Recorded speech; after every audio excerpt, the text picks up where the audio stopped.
So one of the things I've really been working on my personal intuitive eating journey is the 10th principle, and that is gentle nutrition. Now, this is a principle that you really don't want to start focusing on until you've really become comfortable with the other principles, particularly giving yourself permission to eat and permission to eat your previously forbidden foods, and really honoring your hunger and fullness signals.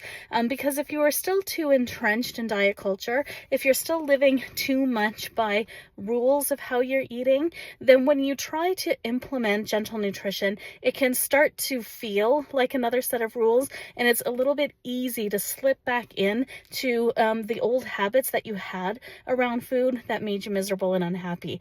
And so I've been doing this a long time, and I really feel it's time for me to really start focusing on gentle nutrition. And so when we talk about this principle, what we're really meaning is, how do you want to be eating to support the goals that you have for yourself? And so for me personally, I've got diabetes in my family. So I really want to be eating to really help myself not develop prediabetes or diabetes.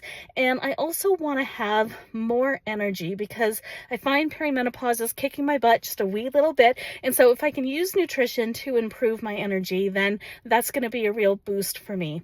And so one of the things that I'm really working on at the moment is including more fresh fruits and vegetables in my diet.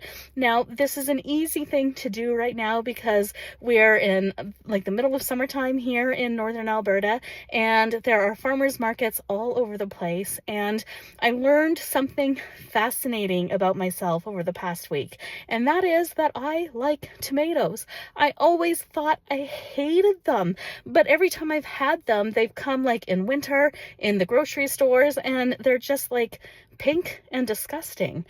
But I've had some really beautiful, bright red, fresh tomatoes from the farmer's market, and they're just absolutely delicious. So I was at my local farmer's market today, and I got so much goodies. I got fresh cherries and peaches and blueberries and strawberries and peppers and lettuce and some fresh dill and baby potatoes and peas and hordes of other stuff. And I just can't wait to start experimenting with all of this fresh goodness.